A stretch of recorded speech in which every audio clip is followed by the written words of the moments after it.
बोलो भारत माता की ಜೈ. ಕಿಚ್ಚವ್ರು ಹೊರಗೆ ಬರ್ಬೇಕು, ನೀವು ಹೇಳಿದ ತಕ್ಷಣ ಹೊರಗೆ ವಾಪಸ್. ಬೋಲೋ ಭಾರತ್ ಮಾತಾ ಕಿ ಜೈ. ಇವತ್ತು ಮಾರ್ಕ್ ಚಿತ್ರದ ಈ ವಿಶೇಷವಾದಂಥ ಕಾರ್ಯಕ್ರಮದಲ್ಲಿ ನನ್ನ ಜೊತೆ ಉಪಸ್ಥಿತರ್ತಕ್ಕಂಥ ನನ್ನ ಆತ್ಮೀಯರು, ಹುಬ್ಬಳ್ಳಿ ಪೂರ್ವದ ಶಾಸಕರಾಗಿರ್ತಕ್ಕಂಥ ಪ್ರಸಾದ್ ಅಬ್ಬಯ್ಯನವರೇ ಹಾಗೂ ನನ್ನೆಲ್ಲ ಹುಬ್ಬಳ್ಳಿಯ ಆತ್ಮೀಯ ಬಂಧುಗಳೇ, ಬಹುಶಃ ನಾವೆಲ್ಲರೂ ಕೂಡ ಕಿಚ್ಚ ಸುದೀಪ್ ಅವ್ರ ಸಲುವಾಗಿ ಕಾಯ್ತಾ ಇದ್ದೇವೆ.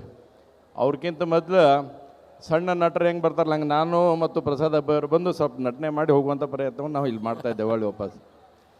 ಇವತ್ತು ಈ ಮಾರ್ಕ್ ಚಿತ್ರನ ಒಂದೇ ಒಂದು ವರ್ಡ್ನಲ್ಲಿ ಹೇಳೋದಂತಂದರೆ, ಬಾಕ್ಸ್ ಆಫೀಸ್ನಲ್ಲಿ ಹಿಟ್ ಆಗ್ತಕ್ಕಂಥದ್ದು ಯಾವ್ದಾದ್ರು ಪಿಕ್ಚರ್ ಇದೆ ಅದು ಮಾರ್ಕ್ ಪಿಕ್ಚರ್ ಅನ್ನೋಂಥದ್ದನ್ನು ಕೂಡ ಅಷ್ಟೇ ಸ್ಪಷ್ಟವಾಗಿ ನಾನು ಹೇಳೋಕ್ಕೆ ಇಚ್ಛೆಪಡ್ತೇನೆ.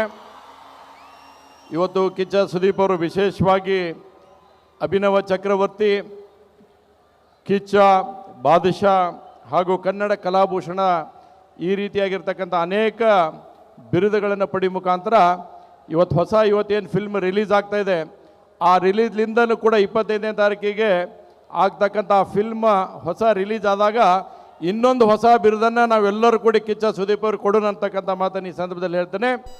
ಆಗಲೇ ಅಬ್ಬಯ್ಯವ್ರು ಹೇಳ್ದಂಗೆ ಉತ್ತರ ಕರ್ನಾಟಕ ಅಂತಂದರೆ ಇವತ್ತೇನಾದರೂ ಈ ಎಲ್ಲ ಪಿಕ್ಚರ್ಗಳನ್ನು ಉಳಿಸಿ ಬೆಳೆಸ್ತಕ್ಕಂಥದ್ದು ಯಾರು ಅಂತಂದರೆ ಅದು ಉತ್ತರ ಕರ್ನಾಟಕದ ಹೆಮ್ಮೆ ಜನ ಅನ್ನುವಂಥದ್ದನ್ನು ಕೂಡ ಅಷ್ಟೇ ಸ್ಪಷ್ಟವಾಗಿ ಹೇಳಕ್ಕೆ ಇಚ್ಛೆಪಡ್ತೇನೆ.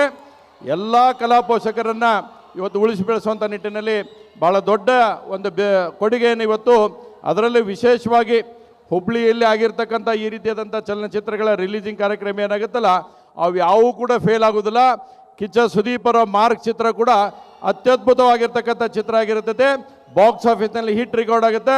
100 days ಓಡಿ ಒಂದು ಒಳ್ಳೆಯ ಹೆಸರು ತರ್ತಕ್ಕಂಥ ಪಿಕ್ಚರ್ ಆಗಲಿ ಅಂತ ಹಾರೈಸಿ ಎರಡು ಮಾತು ಮುಗ್ತೇನೆ. ನಮಸ್ಕಾರ.